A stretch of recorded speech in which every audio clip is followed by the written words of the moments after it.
আসসালামু আলাইকুম। আমি শামীমা নিপা। আজকে আপনাদের জন্য ষষ্ঠ ক্লাসের ভিডিওটি। তো আজকে অনেক মজার একটা জিনিস শেখাবো। আমাদের প্রতিনিয়তই প্রয়োজন হয়ে থাকে ছবিতে বিভিন্ন ফ্রেমিং করাটা। বা আমরা কখনো কোনো ছবি তুললে বা কোনো বিয়ের অনুষ্ঠানের বা জন্মদিনের বা যে কোনো অকেশনের বা কখনো ফ্রেন্ডদের সাথে ঘুরতে গেলে বিভিন্ন সময় আমরা সব সময় এখন আমরা আসলে ছবি তুলে থাকি। তো ছবিটাকে আরেকটু সুন্দর করার জন্য তাকে ফ্রেমিং করা হয়।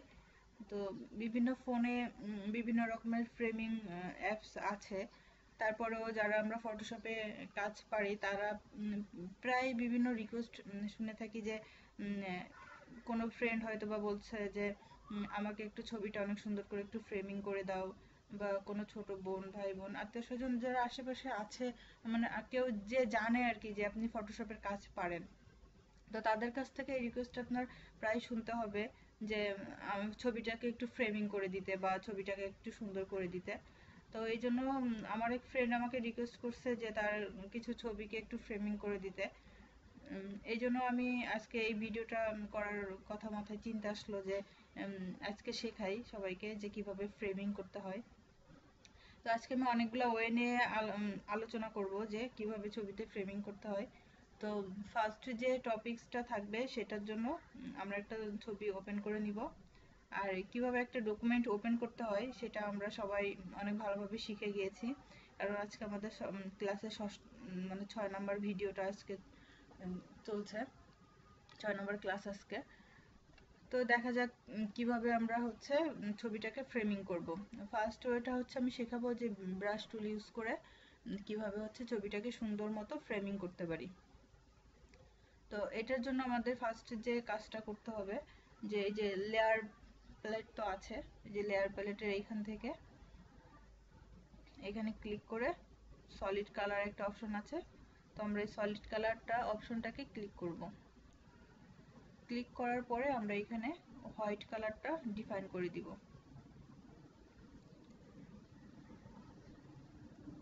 আমরা চাইলে যে কোনো কালার দিতে পারি, যেহেতু একটা মেয়ে বাচ্চা আছে, সো আমরা পিঙ্ক দিতে পারি এই ক্ষেত্রে। যে কোনো কালার, এই কালার এই ক্ষেত্রে কোনো ম্যাটার করবে না। আপনার পছন্দ মতো যে কোনো কালার দিয়ে আমরা কাজ করতে পারবেন। তো আমি ওকে ক্লিক করলাম। দেন আমার একটা লেয়ার মাস্কিং হয়ে গেল কালারের মাধ্যমে। দেন আমি এই যে সাইডের যে অংশটা আছে এই অংশটাকে আমরা ক্লিক করব। ক্লিক করার পরে এখানে হচ্ছে মাউসের রাইট পাশে ক্লিক করার পরে এখানে হচ্ছে ইন্টারসেক্ট মার্কস এই অপশনটা দেখতে পাবো। তো এই অপশনটাতে ক্লিক করব। করার পরে আমরা এখান থেকে আমাদের অবশ্যই খেয়াল রাখতে হবে যেন আমাদের এই মাস্কিং এর এই অংশটা সিলেক্ট থাকে। তো এই যে দেখা যাচ্ছে যে আমার একটা সিলেকশন তৈরি হয়েছে। তো এবার আমার এইটাকে এই যে ব্ল্যাক কালার অ্যাপ্লাই করতে হবে। আর কিভাবে ফরগ্রাউন্ড অ্যান্ড ব্যাকগ্রাউন্ড থেকে কালার অ্যাপ্লাই করতে হয় সেটা আমরা অবশ্যই সবাই ভালো মতো জানি, যে হচ্ছে ব্যাকগ্রাউন্ডের কালার অ্যাপ্লাই করতে হলে অল্টার ডিলিট প্রেস করতে হবে এবং ফরগ্রাউন্ডের কালার অ্যাপ্লাই করতে গেলে কন্ট্রোল ডিলিট প্রেস করতে হবে। যেহেতু আমরা জানি যে আরেকটা জিনিস জানি যে সেটা হচ্ছে মাস্কিংটা মূলত সাদা এবং কালো এই দুইটা রঙের উপর ডিপেন্ড করে কাজ করে থাকে। তো কালো রংটা হচ্ছে মাস্কিংটাকে মুখোশটাকে মুছে দিতে সাহায্য করে, আর সাদা রংটা হচ্ছে আবার মুখোশটাকে ফিরিয়ে আনে। তো যেহেতু আমি মুখোশটাকে মুছে দিতে চাচ্ছি, এখানে যে আমি এই যে একটা কালার সেট নেওয়ার মাধ্যমে যে একটা মুখোশ পরিয়ে রেখেছিলাম ছবিটার উপরে, যেহেতু আমরা মুখোশটা মুছে দিতে চাচ্ছি সেহেতু আমরা কালো রংটা অ্যাপ্লাই করেছি। কিভাবে, এটার উপরে মানে মাউসের কার্সার রেখে মাউসের রাইট পাশে ক্লিক করে এই যে এখানে ইন্টারসেক্ট মার্কস উইথ সিলেকশন, তো এইটাতে ক্লিক করার মাধ্যমে আমার একটা সিলেকশন তৈরি হয়েছে। দেন আমি এখান থেকে ব্যাকগ্রাউন্ড মানে ব্ল্যাক কালারটা অ্যাপ্লাই করে দিয়েছি, যার কারণে হয়েছে আমার পুরা মানে মাস্কিংটা মুছে গিয়েছে। এবার আমরা এটাকে ডিসিলেক্ট করে দিব কন্ট্রোল ডি প্রেস করার মাধ্যমে, এটা আমরা সবাই পারি। এবার আমি কি করব, এবার হচ্ছে ব্রাশ টুল সিলেক্ট করে নিব। এই যে এখান থেকে ব্রাশ টুল সিলেক্ট করে নিব। আমরা কি জানি যে সাদা রং হচ্ছে মাস্কিং এর ক্ষেত্রে মুখোশটাকে ফিরিয়ে আনতে সাহায্য করে, আর কালো রংটা হচ্ছে মুখোশটাকে মুছে দেয়। তো আমার এইখানে হচ্ছে ব্রাশ নিলাম, নেওয়ার পরে এইখানে অনেক ধরনের ব্রাশ পাওয়া যায়। তো আমি এইখান থেকে এটা যদি আমার ডিফল্ট মানে একেবারে মানে ব্রাশ ওপেন করার পরে যে ব্রাশগুলো পাই আমরা সাধারণত ডিফল্ট ব্রাশ, সেগুলো না, এগুলো আরও কিছু ব্রাশ যেগুলো আমি লোড করে নিয়েছিলাম। বাট আমরা এখান থেকে এই যে রিসেট ম্যানেজ ব্রাশটা নিয়ে নিব। ওকে, এটাতে ক্লিক করার পরে আমার একটা যে পপ আপ উইন্ডোজ আসবে, এখানে হচ্ছে মানে কনফার্ম করতে বলছে যে এই ব্রাশটাকে তুমি আসলে রিপ্লেস করতে চাচ্ছ কিনা। তো আমি আসলে করতে যাচ্ছি, আমি ওকে প্রেস করলাম। এই যে এখানে দেখা যাবে যে আমার যে ডিফল্ট ব্রাশগুলো চলে আসছে। ওকে, এবার এটাকে আমরা ফ্রেমিং করার জন্য এখান থেকে যে কোনো একটা ব্রাশকে সিলেক্ট করে নিয়ে কাজ করব। যেখানে অনেক ব্রাশ আছে, তো আমি এখান থেকে এইটাকে সিলেক্ট করলাম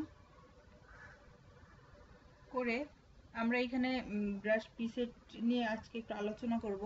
সেটা হচ্ছে ব্রাশ পিসেটে হচ্ছে যদি আমাদের না থাকে, আমি আগে একটা ভিডিওতে বলেছিলাম যে এই যে এখানে ব্রাশ পিসেটে আমরা উইন্ডোজে যদি ক্লিক করি দেন আমরা ব্রাশ পিসেটটা পেয়ে যাব।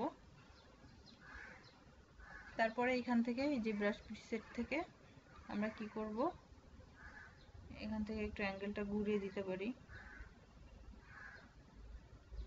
ওকে, রাখলাম। ডুয়েল ব্রাশ আমার প্রয়োজন নাই। যাই হোক, ব্রাশের সাইজটাকে আর একটু বৃদ্ধি করে দিলাম, বা এইটুকু থাকলো, 43 থাকলো। স্মুথ আমি চাচ্ছি না। ওকে, আমার ব্রাশ সেটিং হয়ে গেছে। এবার আমি এটাকে রাফলি ভাবে টেনে একটা ফ্রেম ক্রিয়েট করার চেষ্টা করব।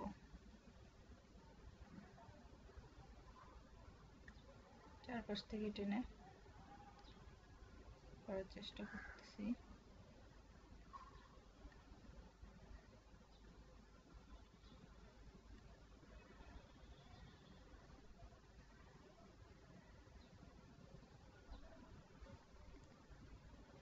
ওকে, ব্রাশটা আর একটু ঘুরিয়ে নিই।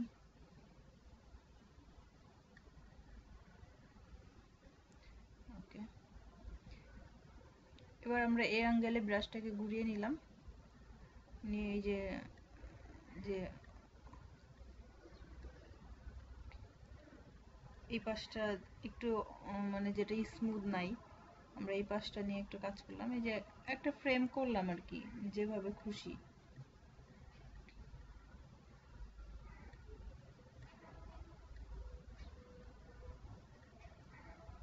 তারপর আমরা আরেকটা কাজ করতে পারি, সেটা হচ্ছে ব্রাশের এই যে প্রিসেট মেনু থেকে যে আমরা এখান থেকে আরো কিছু স্পেশাল, এই যে এখানে আমরা পাবো special effect brush.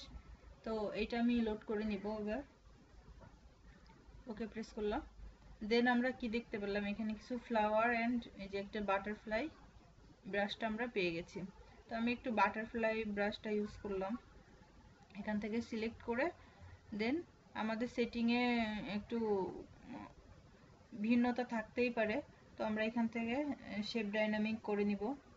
Shape dynamic করলে যেটা হবে সেটা হচ্ছে কিছু ব্রাশের সাইজটা ছোট হবে, কিছু বড় হবে, এটাই আর কি। আর স্ক্যাটারিংটা হচ্ছে, স্ক্যাটারিংটা আমি যখন অফ করে দিচ্ছি তখন এই যে রেগুলার ব্রাশের নাই, মানে একসাথে ক্লামজি হয়ে লেগে আছে। বাট আমরা যখন স্ক্যাটারিংটা দিলাম তখন সুন্দরভাবে জিনিসগুলো ছড়াই ছিটিয়ে গেল। আর কালার ডাইনামিক হচ্ছে এইখানে আমার দরকার হচ্ছে না, যেহেতু আমি মাস্কিং এ একটা মাত্র কালার দিয়ে রেখেছি, যেহেতু আমি এটা মাস্কিং করছি। তো কালার ডাইনামিকটা যখন আমরা অ্যাজ ইউজুয়াল ব্রাশগুলো ইউজ করে থাকি, তখন আমরা ফরগ্রাউন্ড এবং ব্যাকগ্রাউন্ডের কালারটাকে ধরে সে বিভিন্ন প্রজাপতিতে দুইটা তিনটা মানে একটা প্রতি হচ্ছে ফরগ্রাউন্ডে যদি লাল কালার থাকে তাহলে কিছুটা লাল হবে, আর ব্যাকগ্রাউন্ডের কিছুটা যদি নীল কালার থাকে, এই দুইটা কালার সে অ্যাপ্লাই করবে। এটার জন্য সে কালার ডাইনামিকটা অ্যাপ্লাই করতে হয় ব্রাশ টুলে। তো আমাদের এখানে লাগছে না, ট্রান্সফারটাও আমাদের লাগছে না। তো স্পেসিং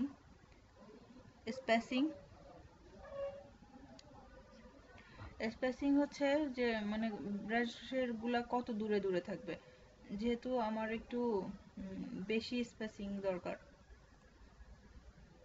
ওকে, আমি 4টা রাখলাম। ঠিক আছে, ব্রাশের সাইজটা আমরা চাইলে ইনক্রিজ করে দিতে পারি। আমার এই সাইজটাই ঠিক আছে, 48। ওকে, এবার আমি কি করব, ব্রাশের সাইজটা এখান থেকে বৃদ্ধি করে নিয়ে এই যে আমার এখানে সুন্দর মতো অ্যাপ্লাই হয়ে যাচ্ছে।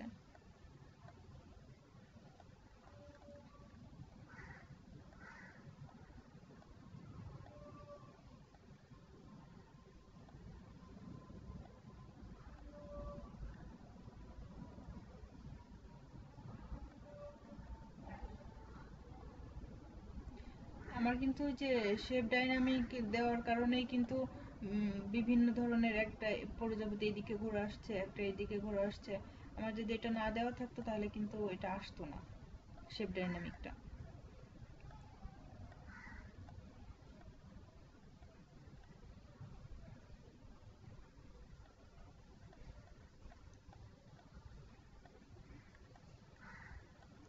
ওকে, আমার ফ্রেমে সুন্দর প্রজাপতি চলে আসছে।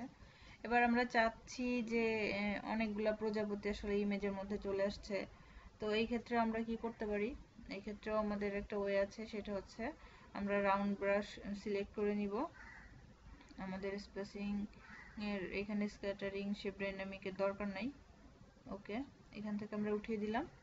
এবার আমরা হচ্ছে কালো রংটা নিয়ে নিব ফরগ্রাউন্ডে, নিয়ে আমরা এখান থেকে মুছে দিব কিছু কিছু ব্রাশ যেগুলো আমাদের আসলে লাগছে না।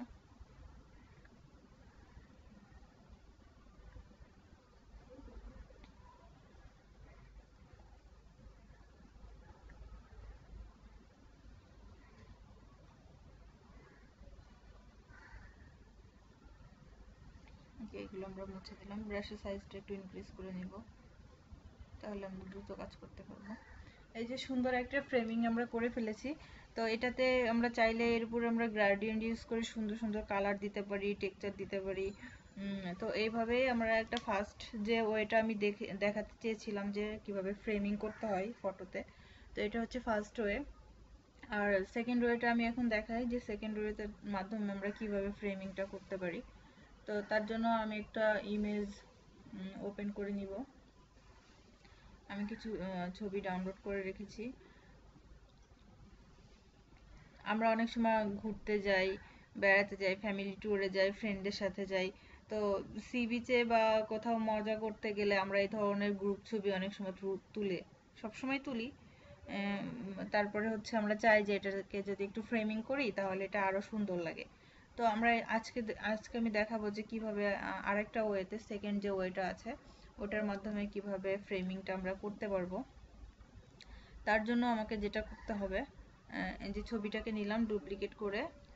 এবার আমার ব্যাকগ্রাউন্ডের উপরে আর একটা লেয়ার নিয়ে নিব, সেটাতে আমরা হচ্ছে ব্ল্যাক কালার অ্যাপ্লাই করে দিলাম। তো এখানে বলে রাখছি যে আমার ব্যাকগ্রাউন্ডের কালারটা ফিক্সড, আমি কালো দিয়েছি বলে আপনাদেরও কালো দিতে হবে এরকম কোনো কথা নেই। আসলে যার যার পছন্দ অনুযায়ী আমরা কালারটা অ্যাপ্লাই করতে পারি। এখানে সবার স্বাধীনতা থাকছে যে আমার এই কালারটা পছন্দ, আমি ব্যাকগ্রাউন্ডে এই কালারটা রাখতে যাচ্ছি। তো আমি এখানে ব্ল্যাক ইউজ করছি। এবার আমাদের সেকেন্ড যে কাজটা করতে হবে সেটা হচ্ছে এখান থেকে রেক্টেঙ্গুলার মার্কিউ টুলটা আমরা সিলেক্ট করে নিব। ওকে, দেন এখানে যে সাব মেনুটা আমরা দেখতে পাবো, এখানে কিন্তু 4টা অপশন আছে। এই অপশনগুলো আসলে হচ্ছে নিউ সিলেকশনের ক্ষেত্রে, আর এটা হচ্ছে অ্যাড সিলেকশন, মানে আমরা যদি কোনো কিছু সিলেক্ট করি, আমি একটু দেখাই উদাহরণ।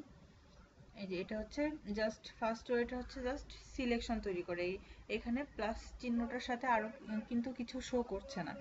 তো আমরা যখন এটাতে সিলেক্ট করব, এটা হচ্ছে অ্যাড টু সিলেকশন, মানে আমরা যে সিলেকশনটা করেছি, আমরা যদি ওই অ্যাড টু সিলেকশনটা অ্যাড করি তাহলে এখানে দেখাচ্ছে যে এই যে প্লাসের সাথে আরো একটা প্লাস কিন্তু শো করছে, যেটা মিন করতেছে যে আমরা যদি আরো কিছু সিলেক্ট করি সে এটার সাথে অ্যাড করে নিয়ে এটাকে ইনক্রিজ করে দিবে। এটা হচ্ছে এটার কাজ। আর এটা হচ্ছে সাবট্রাক্ট ফ্রম সিলেকশন, মানে এটা হচ্ছে আমরা যে সিলেকশন করব, এই যে এখানে মাইনাস চিহ্ন শো করছে, আমরা যে সিলেকশনটা করব তার ভেতর থেকে কিছু অংশ যদি আমরা বাদ দিতে চাই, এই যে সে মুছে দিচ্ছে, বা আমরা যদি ভেতর থেকে কিছু বাদ দিতে চাই তাহলে সে সেটা বাদ দিয়ে কাজ করবে। এটা হচ্ছে এটার কাজ। এটা খুবই গুরুত্বপূর্ণ একটা জিনিস, এটার মাধ্যমে আমরা অনেক কাজ করতে পারবো। আর এটা হচ্ছে ইন্টারসেক্ট উইথ সিলেকশন, মানে সে ওইটাকে উল্টা করে দিবে, মানে কমন জায়গাটুকু রেখে সে বাকিটুকু মুছে দিবে।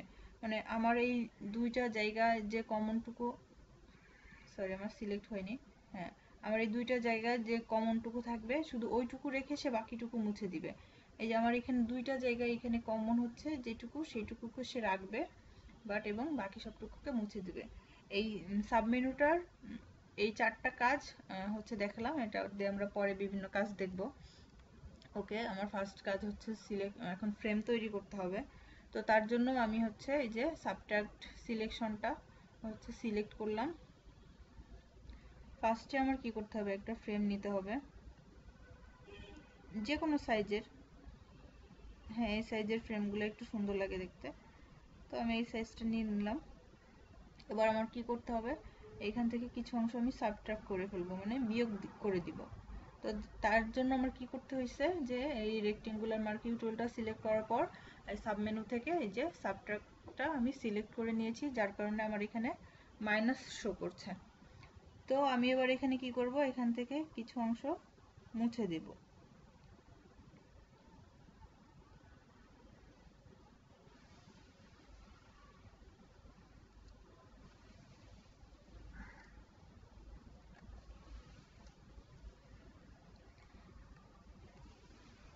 ওকে, আমার মানে ফ্রেমটা সুন্দর হয়নি, আমি আবার করছি।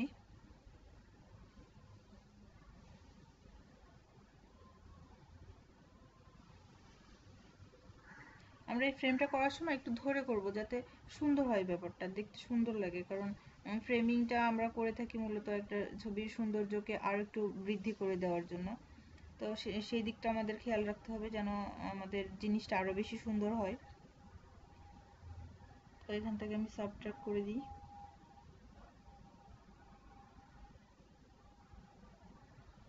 ওকে, এই যে আমি একটা সাবট্রাক্ট করার পরে আমি একটা কিন্তু নিউ লেয়ার আগে থেকে নিয়ে রেখেছি, তো আমি একটা নিউ লেয়ার রেখেছি। এবার এটাকে আমি হোয়াইট কালার অ্যাপ্লাই করব।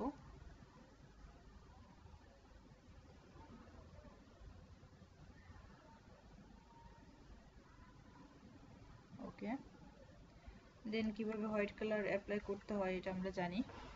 হোয়াইট কালার আমি অ্যাপ্লাই করে দিলাম।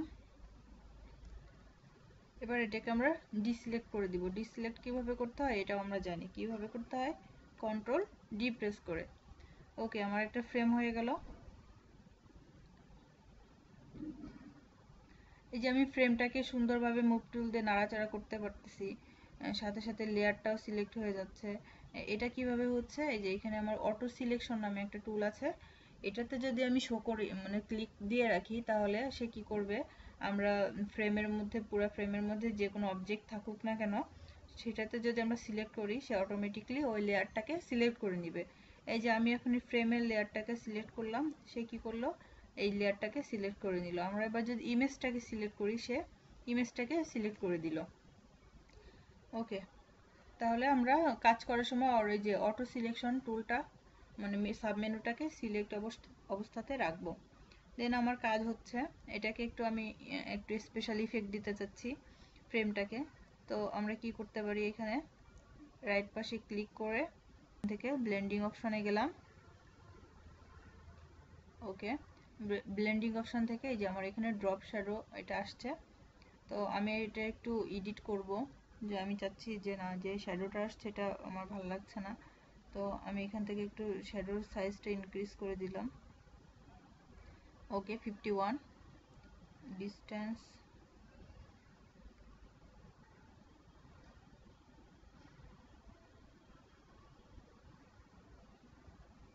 ওকে ডিস্টেন্স 7 ঠিক আছে।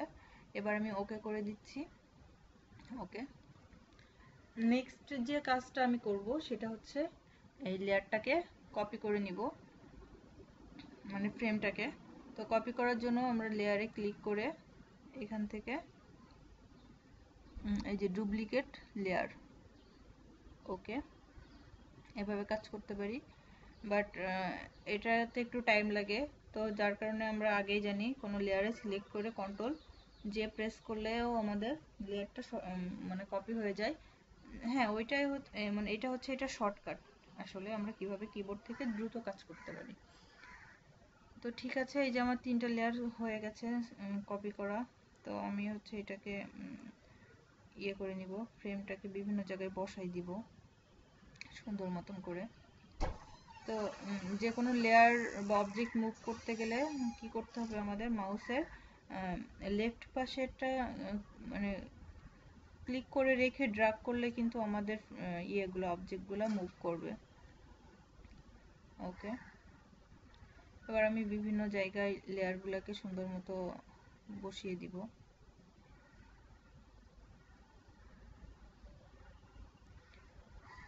আমি একটু এই ফ্রেমটাকে একটু বাঁকা করে দিব, তার জন্য আমাদেরকে কন্ট্রোল কি প্রেস করতে হবে, ট্রান্সফর্ম, ফ্রি ট্রান্সফর্ম, এটা দিয়ে এবার আমরা একটু রোটেট করে দিব। ওকে, এবার এটাকে আনসিলেক্ট করতে গেলে কিবোর্ড থেকে ইন্টার প্রেস করতে হবে। ওকে, আমি একটু ফ্রেমটাকে আর একটু ঘুরিয়ে দিই।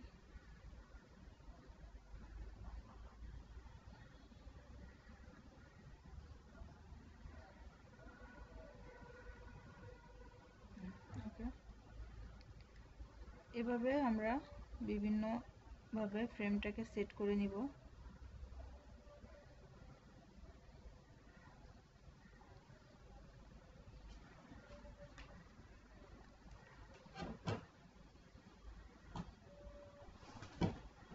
ওকে, আমার ফ্রেমিংটা হয়ে গেছে। এবার আমাদের সেকেন্ড যে কাজটা করতে হবে সেটা হচ্ছে এখান থেকে এই যে পলিগনাল লেসো টুল, আসলে এগুলা মূলত সিলেকশন টুল, এগুলোর মাধ্যমে আমরা ইজিলি সিলেকশন তৈরি করতে পারি। তো এখান থেকে আমি পলিগনাল লেসো টুলটা ইউজ করতেছি, কারণ হচ্ছে আমার বেশিরভাগ শেপগুলাই হচ্ছে কর্নার আকৃতির আছে, আর পলিগনাল লেসো টুলটা হচ্ছে কর্নারকে ধরে কাজ করে। সো আমি এখান থেকে পলিগনাল লেসো টুলটা সিলেক্ট করে নিলাম। এবার আমি ফ্রেমের পুরো ইমেজের চারপাশ থেকে রেখে শুধু ফ্রেমের অংশগুলো রেখে বাকিগুলোকে ডিলিট করে দিব। তো এখান থেকে আমি আগে সুন্দর মতো করে কেটে নিই। আমরা আসলে যত ধরে ধরে যত সুন্দর করে করে কাজ করব, আমাদের কাজটা তত নিখুঁত হবে আর দেখতেও ভালো হবে।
ওকে, আমার সিলেকশন তৈরি হয়ে গেছে, বাট এইখানে কিছু অংশ আমার বাদ পড়ে গেছে। এটা আমরা কিভাবে যোগ করে নিতে পারি, এইখান থেকে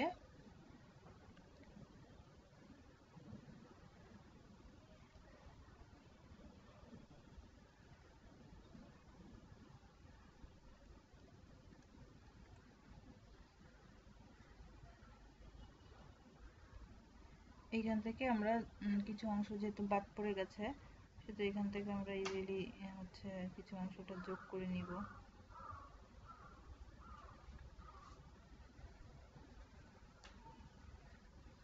ওকে,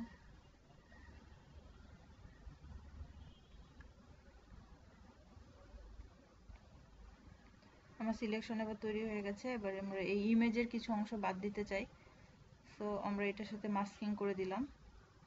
সিলেকশন অংশটুকু রেখে সে বাকি অংশটুকু ডিলিট করে দিই, মানে সুন্দর মতো দেখা যায়।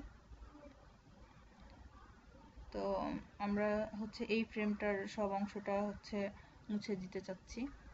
তো যেহেতু এইখানকার রেক্টেঙ্গুলার মার্কিউ টুলটা আমাদেরকে হেল্প করবে। ওকে, সিলেকশন তৈরি করলাম। এবার কি করব হচ্ছে এইখান থেকে মুভ টুলটা সিলেক্ট করব। সিলেক্ট করে যেহেতু আমার অটো সিলেক্ট আছে, সেহেতু যে কোনো অবজেক্টে ক্লিক করলে ওই লেয়ারটা সরাসরি সে সিলেক্ট করে নেবে। তো আমি এই অংশটা হচ্ছে ডিলিট করব, সেহেতু আমরা এই লেয়ারটাকে সিলেক্ট করে নিলাম।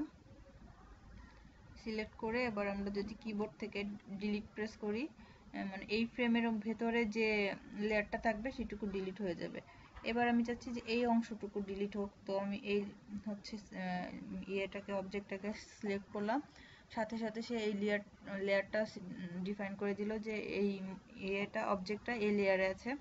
তো আমি আবার ডিলিট প্রেস করলাম। এবার আমি চাচ্ছি এই ফ্রেমের অংশটুকু হচ্ছে ডিলিট করে দিতে। এই ফ্রেমের অংশটা ডিলিট করে দিতে আমাদের এই হচ্ছে লেয়ারটাকে সিলেক্ট করতে হবে এবং ডিলিট প্রেস করলাম।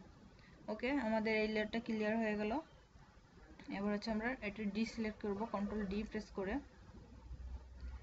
এই যে এইখানে এটা খারাপ দেখাচ্ছে যে এই লেয়ারটা হচ্ছে এই লেয়ারটার থেকে উপরে আছে।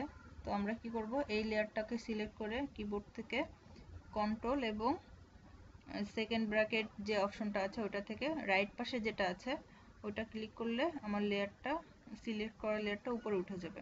এখানে উপরে উঠে গেছে, এবার সুন্দর মতো দেখা যাচ্ছে। এবার আমরা যেটা করব সেটা হচ্ছে এই লেয়ারের অংশটুকু হচ্ছে আমরা মুছে দিব, মানে এই ফ্রেমটার মধ্যে যেটুকু আছে এটুকু মুছে দিতে গেলে এবার আমাদেরকে এই যে এইটা ইউজ করতে হচ্ছে, কারণ ওটা একটু বাঁকা আছে, পলিগোনালটাই আমাদের ইউজ করতে হচ্ছে।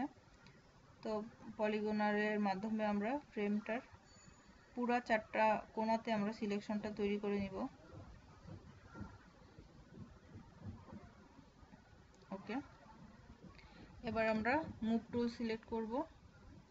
সিলেক্ট করে আমরা চাচ্ছি এটা ডিলিট করে দিব, সো এটাতে ক্লিক করলাম, করে কিবোর্ড থেকে ডিলিট প্রেস করলাম। এবার চাচ্ছি এটা ডিলিট করে দিব, তো এটা মুভ টুল দিয়ে সিলেক্ট করে কিবোর্ড থেকে ডিলিট প্রেস করলাম। আমার ওই ফ্রেমটা ক্লিয়ার হয়ে গেল। এবার কন্ট্রোল ডি প্রেস করলে আমার এটা ডিসিলেক্ট হয়ে গেল। বাট এখানেও সেম সমস্যা দেখাচ্ছে যে এই ফ্রেমগুলা হচ্ছে উপরে ছিল, যার কারণে এটা দেখতে বাজে লাগছে। তো আমরা এই ফ্রেমটাকে উপরে উঠাবো কিভাবে, এটাকে সিলেক্ট করে কন্ট্রোল এবং কিবোর্ড থেকে সেকেন্ড ব্র্যাকেটের রাইট পাশে ক্লিক করে করে লেয়ারটাকে আমরা উপরে নিয়ে আসবো। ওকে, আবার এইখানে আবার এটা উপরে উঠে গেছে, তো এই লেয়ারটাকে আমরা আরেকটা ইয়েতে মানে ওই লেয়ারটা নিচে রাখবো। ওকে, এবার হচ্ছে আমরা এই লেয়ারটা নিয়ে কাজ করব। এটাতে আমরা সিলেকশন করব, যেহেতু এটা সোজা অবস্থায় আছে আমরা মার্কিউ টুল দিয়ে সিলেকশন করে নিতে পারবো। ওকে, সিলেকশন করে নিলাম। এবার মুভ টুল দিয়ে সিলেক্ট করে এটা ডিলিট করতে যাচ্ছি, কিবোর্ড থেকে ডিলিট প্রেস করলাম, আর এটা চাচ্ছি ডিলিট প্রেস করলাম। ওকে, এটা চাচ্ছি ডিলিট প্রেস করলাম। এবার কন্ট্রোল ডি প্রেস করলাম। সেম আগের মতোই এই লেয়ারগুলো থেকে এই লেয়ারটাকে একটু উপরে উঠাতে হবে। এই লেয়ারটাকে সিলেক্ট করে কন্ট্রোল কিবোর্ড থেকে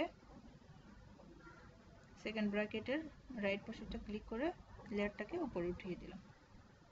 ওকে, এবার আমরা যাচ্ছি যে হচ্ছে এই লেয়ারটার ভেতরে সবকিছু আমরা মুছে দিব। এটার জন্য আমাদেরকে পলিগনটা ইউজ করতে হবে, আর এটার কিবোর্ড শর্টকাট হচ্ছে এল। আমরা সহজে কিবোর্ড থেকেই এল প্রেস করার মাধ্যমে সিলেক্ট করে নিব।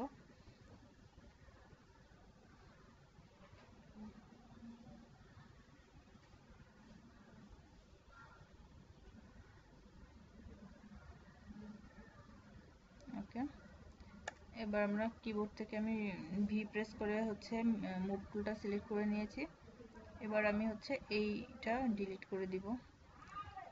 এটা সিলেক্ট করলাম, করে ডিলিট প্রেস করলাম, তারপর এটা সিলেক্ট করলাম, ডিলিট প্রেস করলাম, এবার হচ্ছে এইটা, এই অংশটা আমার বাড়তি আছে, ডিলিট প্রেস করলাম, এবার কন্ট্রোল ডি দিয়ে। ওকে, আমাদের পুরো ছবিটা কমপ্লিট হয়ে গেল। সুন্দর মতো আমরা এই ছবিটাকে ফ্রেমিং করে ফেললাম। এটা হচ্ছে আমাদের সেকেন্ড ওয়ে তে আমরা যেভাবে হচ্ছে ছবিতে ফ্রেমিং করতে পারবো। আর থার্ড যে ওয়েটা, সেটা হচ্ছে আমরা অনলাইন থেকে বিভিন্ন ছবির ফ্রেমিং টেমপ্লেট পাওয়া যায়, তো ওইটা ইউজ করে আমরা ছবিতে ফ্রেমিং করতে পারি। সেটার জন্য আমাদের যেটা করতে হবে, আমি এটাকে অফ রাখলাম। ইন্টারনেটে অনেক ধরনের ফ্রেম ডাউনলোড করতে পাওয়া যায়। তো আমরা যদি ফ্রেম লিখে, ফটো ফ্রেম লিখে সার্চ দিই,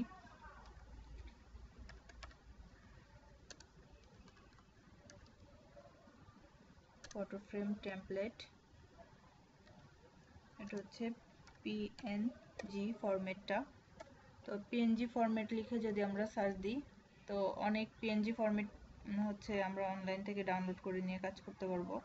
প্রচুর সেখানে পিএনজি ফাইল পাওয়া যায় টেমপ্লেটের।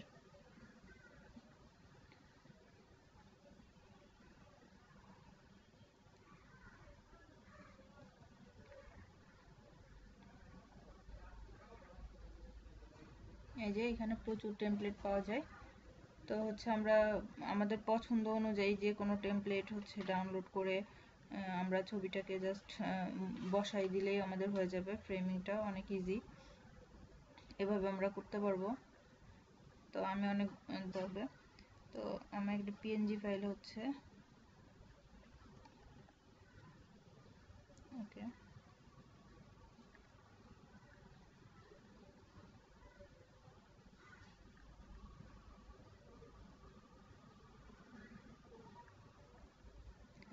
এই যে একটা ফ্রেম বসিয়ে নিলাম। এটা একটা পিএনজি ফাইল, সরাসরি টেমপ্লেট ডাউনলোড করে পাওয়া যায়, যে শুধু ফ্রেমের অংশটুকু ফাঁকা থাকবে এই ক্ষেত্রে। তো আমি এখান থেকে সুন্দর করে মাস্কিং করে নিব।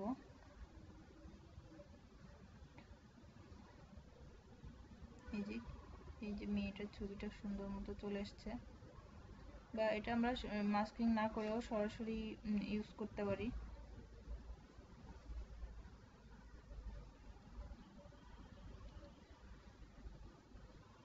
ওকে, এরকম একটা ছবির উপরে আমরা সরাসরি একটা পিএনজি ফটো ফ্রেমের টেমপ্লেট বসিয়ে দিয়ে আমরা সহজে ছবিটাকে ফ্রেমিং করে নিতে পারি। তো ছবিটাকে একটু সুন্দর মতো যদি সরিয়ে দিই, ওকে ওকে, ঠিক আছে, ছবিটাকে সুন্দর ফ্রেমিং করে ফেললাম। তারপরে আর একটা সেকেন্ড ওয়ে যেটা, সেটা আমার এই ছবিটা যদি পিএনজি ফাইল না হয়ে জেপিজি ফাইল হইতো, তখন কিভাবে করতাম এটা আমি একটু এখন দেখিয়ে দিই। প্লেস, এটা আমার জেপিজি ফাইল একটা, বা হ্যাঁ, এটা একটা জেপিজি ফাইল। তো এটা নিয়ে নিলাম। প্লেস,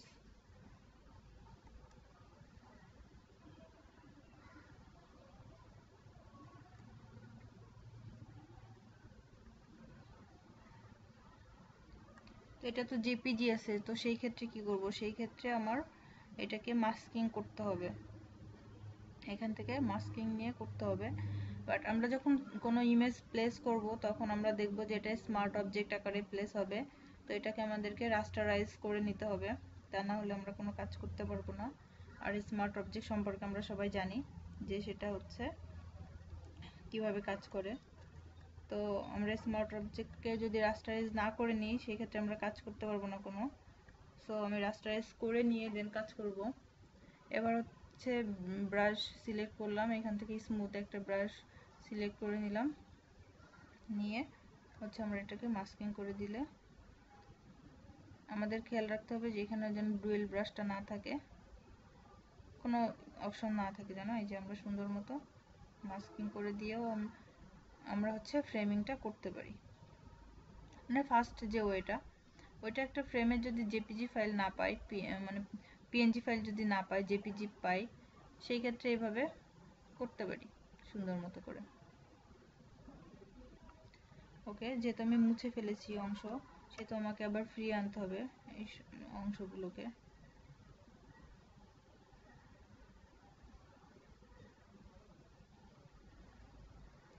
তো আমরা চেষ্টা করব যাতে আমরা হচ্ছে পিএনজি ফাইলটা নিয়ে কাজ করতে পারি, তাহলে ব্যাপারটা বেশি সুন্দর হবে কাজটা।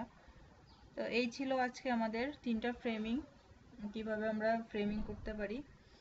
এইভাবে আমরা মজার ফ্রেমিংগুলো করতে পারি, এভাবে একসাথে অনেকজন যখন ছবি তুলি সেভাবে করতে পারি।